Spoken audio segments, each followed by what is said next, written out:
Hola, este es el video donde se va a hablar del segundo trabajo práctico de entrega obligatoria, funciona alrededor de este trabajo, es sobre el texto de Terry Eagleton, Introducción, que es la literatura,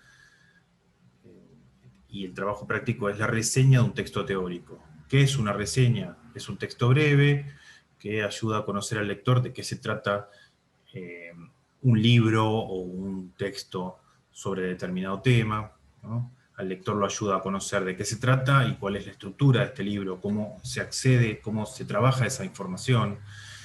La reseña describe la postura del autor de ese texto con respecto a los temas que se abordan, ¿no? Me refiero al texto reseñado, ¿no? La reseña describe la postura del autor del texto reseñado sobre ese tema que se aborda en el texto reseñado. La reseña es uno de esos modos de escritura que el ambiente universitario legitima y demanda, ¿no? Habíamos dicho eso en el video anterior y también está por escrito en las clases. Hay ciertos tipos de escritura que son los que circulan habitualmente, que son los que se nos requiere para comunicarnos en la universidad, en el ambiente científico.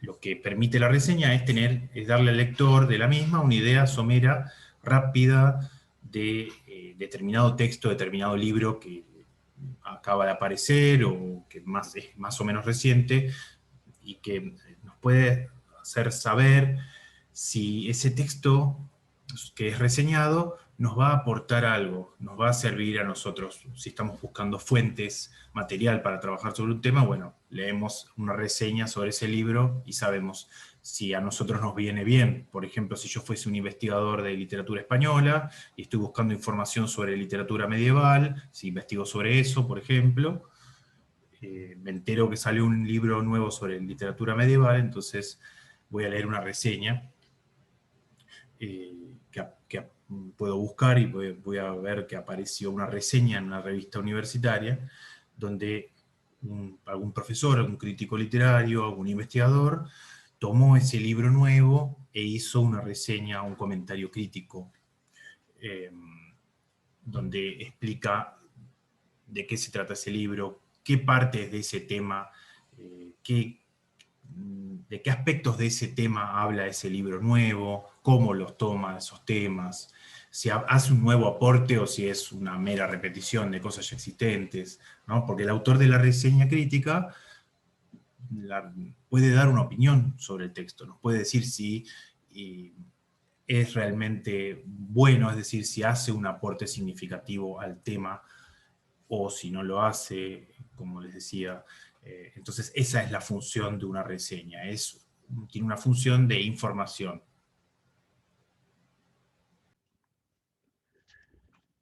¿Cómo reseñaremos el texto de Eagleton? ¿Qué es lo que hay que hacer para este trabajo práctico? Al leerlo, bueno, nosotros les aconsejamos que marquen en el texto, o en un cuaderno, o en un papel, cuáles son las definiciones de literatura que toma el autor, ¿no? Como les comentábamos en el video anterior, el autor toma diversas definiciones de literatura, las explica y las refuta, las discute. Entonces, ustedes traten de marcarlas en el texto. Cada uno va a encontrar su propia manera de estudiar a lo largo de la carrera, de trabajar, de leer. Una práctica común es subrayar, marcar los textos, pero bueno, eso depende de cada uno. Eh, bueno, lo importante que sepan es que al leer el texto de Eagleton, traten de ver dónde están esas definiciones de literatura y las argumentaciones, las discusiones que hace Eagleton sobre ellas. Es decir, que traten de delimitarlas. Al delimitarlas, van a poder encontrar la estructura interna del texto. Una reseña no es exactamente un resumen o una síntesis. Aunque, por supuesto, muchas veces cuando escribimos una reseña, no podemos evitar hacer una síntesis de algunas de las ideas del autor. Y cuando hacemos esa síntesis, que no podemos evitar hacer por momentos, estamos interiorizando el conocimiento sobre ellas, sobre estas ideas del autor, sobre la estructura y las tesis centrales que están detrás de esas ideas del autor. Pero, insisto, una reseña no es toda una síntesis o un resumen, implica algo más. Luego de haber marcado, subrayado o transcripto esas definiciones de literatura que da Eagleton, con sus argumentaciones y contraargumentaciones, con la discusión que él hace de esas definiciones, vamos a llegar a un momento del texto en que Eagleton expresa de algún modo su propia postura o su propia conclusión sobre el tema, sobre el interrogante, ¿qué es la literatura?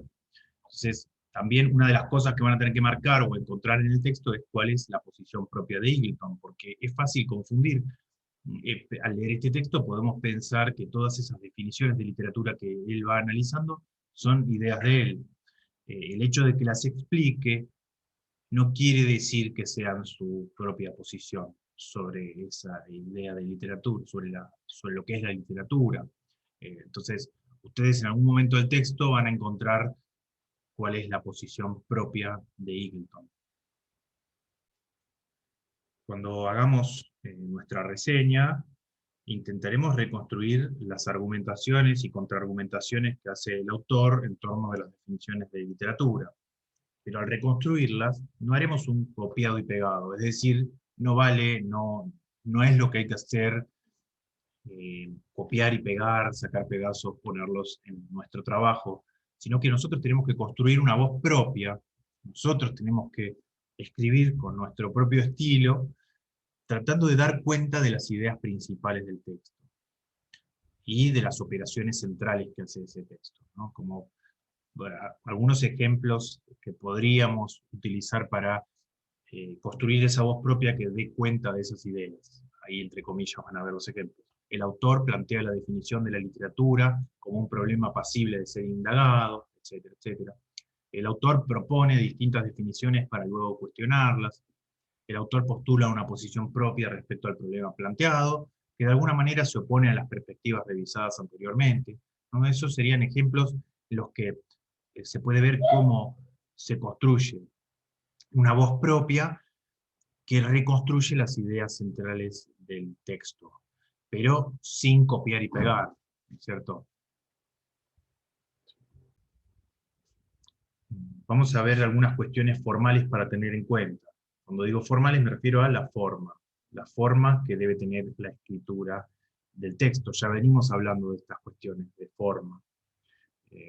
Si en algún momento queremos citar la palabra del autor, ¿no? Podemos usar distintas formas de citar, ¿no? de hacer entrar la propia palabra del autor, la propia voz del autor. Entonces le sugerimos observar la parte de la clase titulada Modos de citar las voces ajenas, o ver el video que va a haber sobre ese tema. Otra cuestión formal es que una vez que ya tenemos un borrador de la reseña del texto de Eagleton, tenemos que trabajar la revisión y la reescritura del texto, tal como lo hicimos en el primer trayecto de las actividades de ingreso con nuestras memorias y experiencias lectoras. Otra cosa que podemos hacer es intercambiar el texto con un compañero, una compañera, para colaborar con el proceso de corrección. Muchas veces es bueno compartir con alguien, porque cuando sometemos nuestro trabajo a la mirada de otra persona, muchas veces podemos encontrar cosas que no están tan bien, que se podrían revisar, que se podrían reescribir. Si esta posibilidad les resulta muy complicada, no hay problema, podemos hacer la revisión como en el trabajo anterior, a partir de la lectura en voz alta de nuestro propio escrito durante el proceso de revisión. Vamos a marcar, anotar, apuntar todo lo que pueda servir para la corrección del escrito. Podemos considerar las siguientes dimensiones, ¿no? Dentro de estas cuestiones formales para tener en cuenta. Aparecen las ideas centrales de Eagleton que deberían estar comentadas, ¿sí? Cuando escribimos, cuando tengamos nuestra versión de un borrador. Esa información está presentada con claridad expositiva, se usan las palabras precisas y pertinentes, es decir, la lengua que se considera legítima para el género reseña en la carrera de letras. Nuevamente esta idea de que ya hemos comentado en el video anterior, de que hay determinadas maneras de hablar, ¿no? Acuérdense de la noción de esfera de uso de la lengua de Bastiat. Hay maneras de hablar, maneras de usar la lengua, maneras de escribir, que se consideran legítimas. Esto les parece que en su escrito están bien, representadas, en todo caso pueden consultarlo con el profesor, cómo se organiza la información, está ordenada, o aparece de manera aleatoria. Vieron que a veces leemos un texto donde la información aparece toda desordenada, hay repeticiones de conceptos y de ideas, a veces las repeticiones quedan feas o distraen al lector, o alejan, debilitan la argumentación, debilitan lo que queremos decir. ¿Cómo se escribieron la introducción y la conclusión del texto? Bueno, siempre que hacemos un texto de estas características, hacemos una especie de introducción, donde planteamos de qué vamos a hablar, o donde de algún modo interesamos al lector acerca del tema del que se va a hablar, y después hay una conclusión, así como Eagleton tiene una conclusión de su texto, donde llega a una definición propia de literatura, bueno, ustedes también tienen que tener algún tipo de conclusión. ¿Se podría mejorar esas partes del escrito o están bien logradas? ¿Cómo se introduce el tema? ¿Está bien introducido? ¿Y qué otras cuestiones, qué cuestiones nos parece que suenan mal y se pueden corregir? Esos son aspectos vinculados con la escritura, que bueno, todos tenemos nuestras propias dificultades a la hora de escribir y que se pueden mejorar. En algunos será la ortografía, en otros la puntuación, la concordancia de género y número, el uso de los tiempos verbales, el uso de los pronombres, el uso de subordinadas, la organización de las frases, las repeticiones de palabras de las que ya hablábamos. Esas son todas cuestiones formales que hay que revisar en nuestro escrito y que a veces, si entregamos enseguida un trabajo sin hacer una revisión, se nos pueden escapar, ¿no? En el video donde Silvina contaba cómo hacer el texto sobre las memorias lectoras, ella hace hincapié en que todo texto nunca está del todo terminado y acabado, sino que siempre se puede seguir mejorando. ¿Qué aspectos se pueden modificar, ampliar, agregar o desarrollar? Nos referimos, por ejemplo, a conceptos que apenas se mencionan y se podrían desarrollar más, ideas que no son claras y se podrían precisar, a información que sería importante que aparezca y no fue mencionada. Muchas veces pasa esto. Escribimos un texto y como al pasar mencionamos algo que por ahí, después nos damos cuenta que era más importante de lo que pensábamos, que precisaría que eso fuera más desarrollado, y que otras cosas que mencionamos, a las que le dimos un montón de importancia, por ahí no son tan importantes, y quizá haya que dedicarle menos frases a eso, ¿no? Eso pasa también en el proceso de revisión. Luego, vamos a volver a escribir el texto, atendiendo a las marcas y los comentarios que resultaron del proceso de revisión. Esto no significa que debemos modificar todo lo que se señala, sino revisar y corregir aquello que nos parece pertinente, ¿no? Entonces, nosotros vamos a marcar muchas cosas en el texto cuando lo revisemos, o nuestro compañero o compañera que lo revisa también puede llegar a marcar cosas. Pero después cuando hagamos la reescritura, cuando pasemos el borrador en limpio, digamos, para entregar, no todo vamos a necesitar volver a escribir o arreglar. A veces marcamos cosas porque estamos en el proceso de revisión, pero no siempre esas cosas que anotamos o que nos hacen ruido, que nos suenan mal, no siempre están mal. O sea, suena contradictorio esto, pero es así el proceso de escritura, revisión, etc. Y bueno, ahí se aclara que esta versión corregida de la reseña va a ser nuestro segundo trabajo práctico de entrega obligatoria, eso ya lo dijimos. Continuando con las cuestiones formales que podemos tener en cuenta, acá ya en las características formales más, digamos, propiamente formales, de la presentación gráfica, por decirlo de alguna manera. El trabajo lo vamos a hacer en computadora, si es posible. No, si es posible no, en computadora, en procesador Word o Google Docs. Extensión mínima de 1 página y máxima de 3 páginas. Nosotros habíamos hablado en el video anterior de que una de las actividades que íbamos a realizar en ese trayecto, de las actividades del ingreso, era el de realizar un trabajo escrito atendiéndonos a determinadas pautas, determinada estipulación. Esto es una pauta que se nos puede dar en un trabajo, ¿no? La extensión de un texto y el tipo de letra que debemos usar. En este caso, letra Arial, tamaño 12.